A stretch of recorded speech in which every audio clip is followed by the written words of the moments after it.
Akkam jirtu daawwattoota keenya kun Oduu Afaan Oromoo TV Saatirraa isiniif darbuudha. Angalaanii Tarreessaati.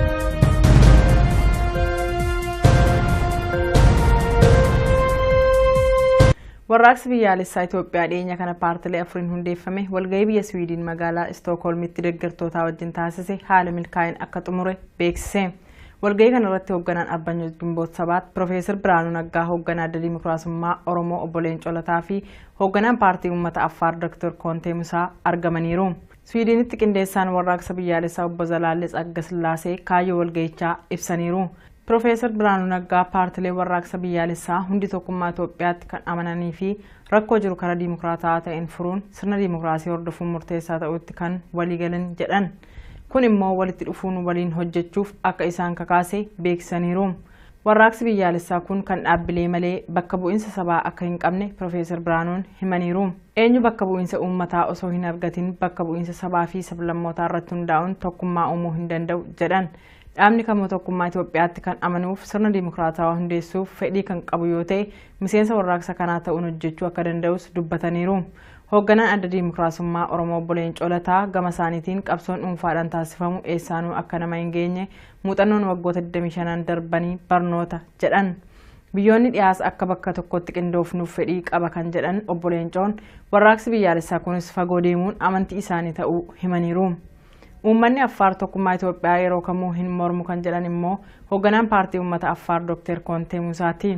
Sabaan gurmaa'uu kan barbaadaniif naannoon isaanii xiyyeeffannaa akka argatuuf waan ta'eef yeroo Itoophiyaan diimokiraatawaa ijaaramte siyaasi sabaa akka hafus Dr. Konteen beeksisaniiru. Biyya Noorweetti walgahicha irratti kan hirmaate atileet Mulgeetaa Zawudee uffata fakkii Obbo Andaargaachoo Tsigee irra jiru uffatee ittiin dorgomee fi waancaa badhaafame warraaqsa biyyaalessaa kanaaf kenneera.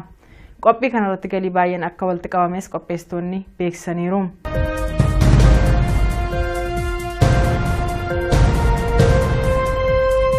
Manni murtii Itoophiyaa barataa Abbabaa Urgeessaa irratti hidhaa waggaa 15 murteesse. Manni murtii olaanaa federaalaa barattoota Oromoo waggaa 2 dura maastar pilaanii magaalaa Finfinnee fi magaalota Oromiyaa godina addaa waan mormaniif maqaa gocha shororkeessummaa jedhuun tibbana itti murteessee jira. Manni murtichaa barataa Abbabaa Urgeessaa irratti hidhaa waggaa 15 kan murteesse barattoota Yuunivarsiitii Harammayyaa tapha kubbaa miilaa televizyiiniin daawwataa turan irratti boombii darbachuun barataan tokko akka du'u 40 immoo akka madaa'an taasiseera jechuudhaan himannaa abbaan alangaa dhiyeessa irratti hundaa'e akka ta'e beekameera. Barataa Abbabaa Urgeessaa mana hidhaa Shawaaroobii keessa kan ture yommuu ta'u poolisiin guyyoota dhaddacha lamaan duraanii mana murtiitti dhiyeessuu waan hin dandeenyeef murtiin itti murtaa'e Sadaasa 19 akka dubbifamuuf beellamuu isaa gabaasuun keenya ni yaadatama. Manni murtichaa Sadaasa 9 barataa Addunyaa Keessoo fi barataa Bilisummaa Daammanaa hidhaa waggaa 4.5 itti murteessuun ni yaadatama. Barataa Tashaalaa Baqqalaa immoo hidhaa waggaa 1.2 itti murtaa'eera. Barattoonni Oromoo barnoota Yuunivarsiitii irraa qabamanii gara manneen hidhaatti ergaman kunniin maastar pilaanii magaalota godina addaa Oromiyaa bulchiinsa Finfinnee jala galchuuf qopheeffame mormuun ture. Boombii barattoota Yuunivarsiitii Harammayyaatti darbatame jedhame kanas qaamoleen tika mootummaa akka qindeessan keessa beektonni ni dubbatu.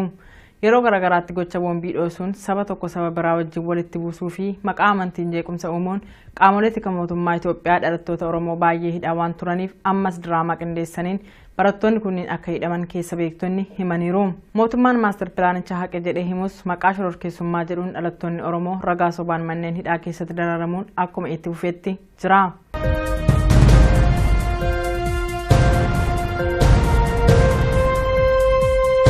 Fayyaan Dr. Fiqiruu Maaruu yaaddessaa akka ta'e Swiidin beeksifte. Lammummaa Swiidin kan qaban Dr. Fiqiruu Maaruu tajaajila wal'aansa onnee irratti bobba'uuf gara Itoophiyaa kan galan waggaa 3 dura immoo malaammaltummaan shakkamuun hidhaman. Manni murtii federaalaa Dr. Fiqiruu Maaruu waggaa 4 fi ji'a 8 itti murteesseera. Dr. Fiqiruun yeroo hidhaa itti murtaa'e irra caalaa waan xumuraniif akkasumas amala gaarii waan qabaniif ji'a kana keessa hin hiikamu jedhamee eegamaa akka ture ministeera biyya alaa Swiidin wabeeffachuun raadiyoon biyyattii gabaaseera. Haa ta'u malee mootummaan Itoophiyaa namoota 38 manni hidhaa Qilinxoo akka ibiddaan gubatu taasisan jedhee himate keessaa tokko akka ta'anis abukaatoon isaanii Haanis Baaginaat beeksisaniiru.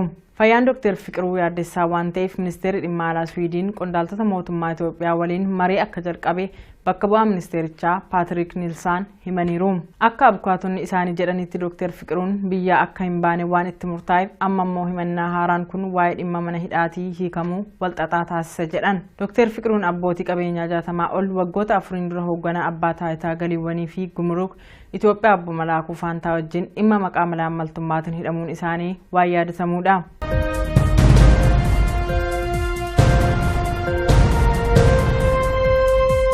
Ministeerri dhimma alaa Birteen mirga lammiilee biyyattii kabachiisuuf waadaa galan dhugoomsuu akka qaban paartiin Leebaar waamicha dhiyeesseera. Haala yeroo obbo Andaargaachoo Tsigee ilaalchisee paartiin Leebaar ibsa baaseen ministeerri dhimma alaa haaraa muudaman Booris Joonsan dhimma kanaaf xiyyeeffannoo addaa kenneen akka hordofaniif duulli mallattoo deeggarsa walitti qabu akka jalqaban beeksisan. Haala yeroo obbo Andaargaachoo Tsigee ilaalchisee paartiin Leebaar ibsa baaseen ministeerri dhimma alaa haaraa muudaman Booris Joonsan dhimma kanaaf xiyyeeffannoo addaa kennanii akka hordofaniif duulli mallattoo deeggarsa walitti qabu akka jalqaban beeksiseera. Ji'oota 3 darban obbo Andaargaachoon maatii fi qaama dhimmi ilaallatuun akka hin daawwatamne dhorkamuu isaanii paartichi beeksiseera. Ministeerri dhimma alaa tarkaanfii hatattamaa fudhachuu akka qaban paartichi gaafatee jira. Ministeerri dhimma alaa Birteen dhiyeenya muudaman Booris Joonsan kabajamuu mirga lammiilee biyyattiif dursa kennanii akka hojjetan waadaa galan hojiirra oolchuun dhimma obbo Andaargaachootiif furmaata kennuu qabu jedheera. Ji'oota 3 darban mootummaan Itoophiyaa bakka bu'oonni mootummaa Birteen obbo Andaargaachoon akka hin daawwanne dhorkuun isaa xiyyeeffannaa dhaabbilee mirga namaaf falmanii fi sabquunnamtii biyyattii ta'ee jira. Ministeerri dhimma alaa biyyattii duraanii Filiip Hoomaan ji'a dura Itoophiyaa wayita daawwatanii turanitti obbo Andaargaachoon tajaajila gorsa seeraa akka argataniif qondaaltota mootummaa Itoophiyaa wajjin waliigaluu isaanii himanii turan. Haa ta'u malee waliigalteen biyyoota lamaanii kun hanga ammaatti gara hojiitti akka hin jijjiiramne paartiin Leebaar beeksisaniiru. Ministeerri dhimma alaa Booris Joonsan sodaa qaamolee garaagaraa irraa dhiyaachaa jiruuf xiyyeeffannaa kennuun waa'ee dhimma obbo Andaargaachootiif furmaata hatattamaa akka kennan paartichi hubachiiseera.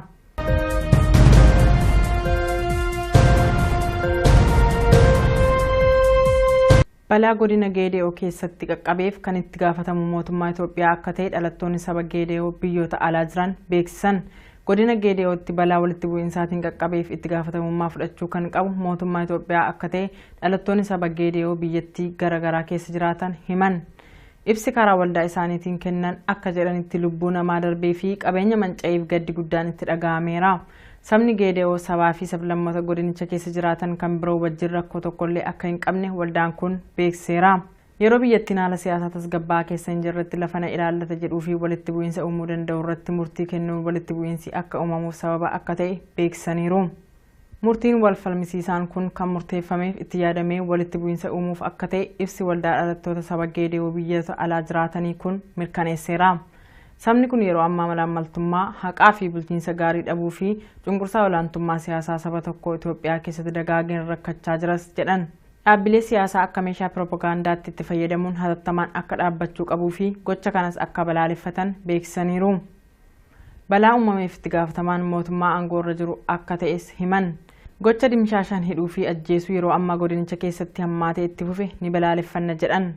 Ajjechaa fi hidhaan dimshaashaan hojjettoota mootummaa, hayyoota, abbootii qabeenyaa, barattootaa fi dargaggoota saba Geediyoo irra gahaa jiru dhaabbachuu akka qabu waldaan kun waamicha dhiyeesseera.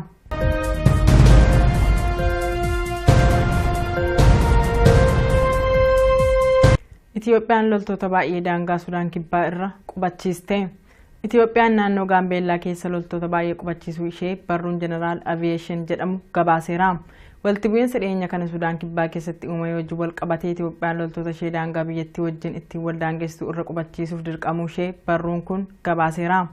Mootummaan Itoophiyaa garee riphee loltoota Riek Machaarii wajjin waliigaltee dhabuun naannichatti tasgabbiin akka hin jiraanneef sababa ta'uu akka malu qaamoleen adda addaa himaniiru. Naannichatti humni waraanaa baay'een qubatee akka jiru kan gabaase barruun Jeneraal Aviyeeshinii garuu sababa maaliif akka ta'e waan jedhe hin qabu. Itoophiyaan waliigaltee Sudaan kibbaa wajjin qabduun hoogganaan garee riphee loltoota Riek Machaarii akka daangaa Itoophiyaa hin seenne dhorkitee jirti. Riek Machaar yeroo darbee viizaa gara Itoophiyaa isaan seensisuu hin qaban jechuun buufata xiyyaaraa addunyaa booleetti gara Afrikaa kibbaatti akka deebi'aniif dirqamuun isaa ni yaadatama. Waajjirri muummee garee riphee loltoota Riek Machaariin hoogganamu dhiyeenya daangaa Itoophiyaatti argama. Waajjira muummee garichaa dhiyeenya Gaambeellaatti argamu kanatti yeroo ammaa loltoonni baay'een qubatanii akka jiran beekameera. mootummaan Itoophiyaa waa'ee qubannaa loltoota kanaa wanti jedhe hin jiru.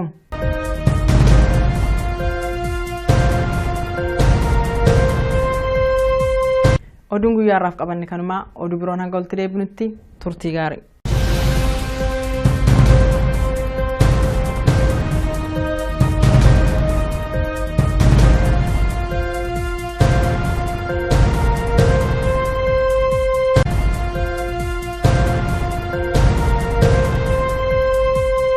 Fayyaan Dr. Fiqiruu Maaruu yaaddessaa akka ta'e Swiidin beeksifte. Lammummaa Swiidin kan qaban Dr. Fiqiruu Maaruu tajaajila wal'aansa onnee irratti bobba'uuf gara Itoophiyaa kan galan waggaa 3 dura immoo malaammaltummaan shakkamuun hidhaman. Manni murtii federaalaa Dr. Fiqiruu Maaruu waggaa 4 fi ji'a 8 itti murteesseera. Dr. Fiqiruun yeroo hidhaa itti murtaa'e irra caalaa waan xumuraniif akkasumas amala gaarii waan qabaniif ji'a kana keessa hin hiikamu jedhamee eegamaa akka ture ministeera biyya alaa Swiidin wabeeffachuun raadiyoon biyyattii gabaaseera. Haa ta'u malee mootummaan Itoophiyaa namoota 38 manni hidhaa Qiliinxoo akka ibiddaan gubatu taasisan jedhee himate keessaa tokko akka ta'anis abukaatoon isaanii Haanis Baaginaat beeksisaniiru. Fayyaan Dr. Fiqiruu yaaddessaa waan ta'eef ministeerri dhimma alaa Swiidin qondaaltota mootummaa Itoophiyaa waliin marii akka jalqabe bakka bu'aa ministeerichaa Paatrik Niilsaan himaniiru. Akka abukaatonni isaanii jedhanitti Dr. Fiqiruun biyyaa akka hin baane waan itti murtaa'eef amma immoo himannaa haaraan kun waa'ee dhimma mana hidhaatii hiikamuu walxaxaa taasisa jedhan. Dr. Fiqiruun abbootii qabeenyaa 60 ol waggoota 4 dura hoogganaa abbaa taayitaa galiiwwanii fi gumruuk Itoophiyaa Obbo Malaakuu Faantaa wajjin dhimma maqaa malaammaltummaatiin hidhamuun isaanii waan yaadatamuudha.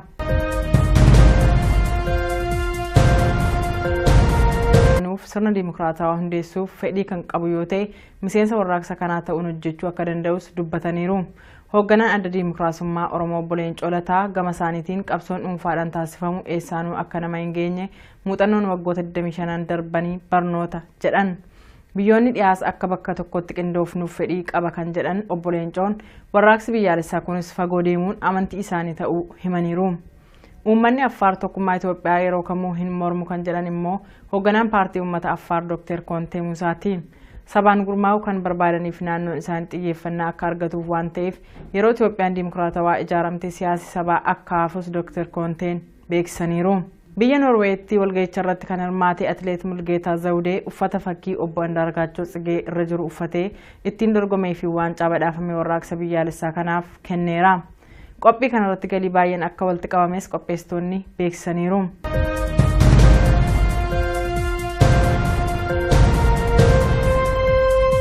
Manni murtii Itoophiyaa barataa Abbabaa Urgeessaa irratti hidhaa waggaa 15 murteesse. Manni murtii olaanaa federaalaa barattoota Oromoo waggaa 2 dura maastar pilaanii magaalaa Finfinnee fi magaalota Oromiyaa godina addaa waan mormaniif maqaa gocha shororkeessummaa jedhuun tibbana itti murteessee jira. Manni murtichaa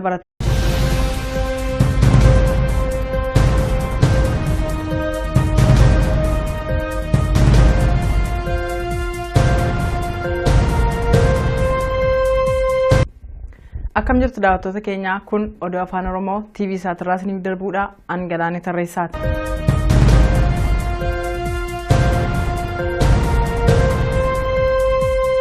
Warraaqsi biyyaalessaa Itoophiyaa dhiyeenya kana paartilee afuriin hundeeffame walgahii biyya Swiidin magaalaa Istookholmitti deeggartootaa wajjin taasise haala milkaa'in akka xumure beeksise. Walgahii kana irratti hoogganaan Arbanyooch Gimboot Sabaat Profeesar Biraanuu Naggaa hoogganaa adda dimokiraasummaa Oromoo Obbo Leencoo Lataa fi hoogganaan paartii uummata Affaar Dr. Kontee Musaa argamaniiru. Swiidinitti qindeessaan warraaqsa biyyaalessaa Obbo Zalaallee Agasillaasee kaayyoo walgahichaa ibsaniiru. Profeesar Biraanuu Naggaa paartilee warraaqsa biyyaalessaa hundi tokkummaa Itoophiyaatti kan amananii fi rakkoo jiru karaa dimokiraataa ta'een furuun sirna dimokiraasii hordofuun murteessaa ta'utti kan waliigalan jedhan. Kun immoo walitti dhufuun waliin hojjechuuf akka isaan kakaase beeksisaniiru.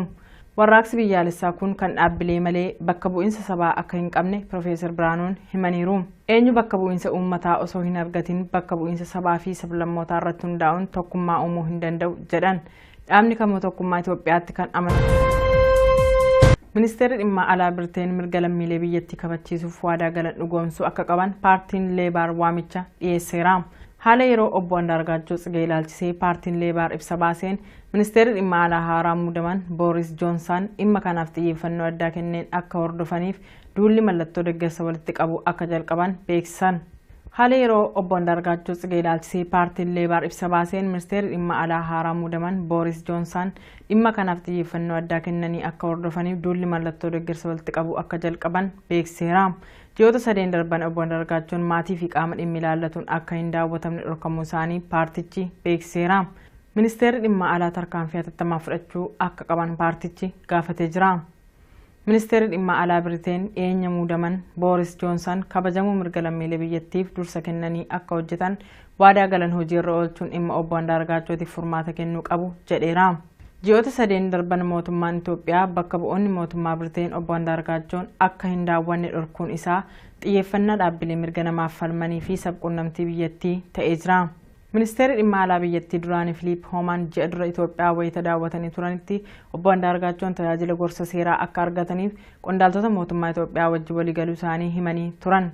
Abbabaa Urgeessaa irratti hidhaa waggaa 15 kan murteesse barattoota Yuunivarsiitii Harammayyaa tapha kubbaa miilaa televezyiiniin daawwataa turan irratti boombii darbachuun barataan tokko akka du'u 40 immoo akka madaa'an taasiseera jechuudhaan himannaa abbaan alangaa dhiyeessa irratti hundaa'e akka ta'e beekameera. Barataa Abbabaa Urgeessaa mana hidhaa Shawaa Roobii keessa kan ture yommuu ta'u poolisiin guyyoota dhaddacha lamaan duraanii mana murtiitti dhiyeessuu waan hin dandeenyeef murtiin itti murtaa'e Sadaasa 19 akka dubbifamuuf beellamuu isaa gabaasuun keenya ni yaadatama. Manni murtichaa Sadaasa 9 barataa addunyaa keessoo fi barataa bilisummaa daammanaa hidhaa waggaa 4.5 itti murteessuun ni yaadatama. Barataa Tashaalaa Baqqalaa immoo hidhaa waggaa 1.2 itti murtaa'eera. Barattoonni Oromoo barnoota yuunivarsiitii irraa qabamanii gara manneen hidhaatti ergaman kunniin maastar pilaanii magaalota godina addaa Oromiyaa bulchiinsa Finfinnee jala galchuuf qopheeffame mormuun ture.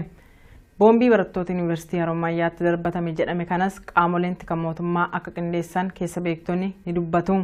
Yeroo garagaraatti gocha boombii dhoosuun saba tokko saba biraa wajjin walitti buusuu fi maqaa amantiin jeequmsa uumuun qaamolee tika mootummaa Itoophiyaa dhalattoota Oromoo baay'ee hidhaa waan turaniif ammas diraamaa qindeessaniin barattoonni kunniin akka hidhaman keessa beektonni himaniiru. Mootummaan maastar pilaanicha haqe jedhee himus maqaa shororkeessummaa jedhuun dhalattoonni Oromoo ragaa sobaan manneen hidhaa keessatti dararamuun akkuma itti fufeetti jira.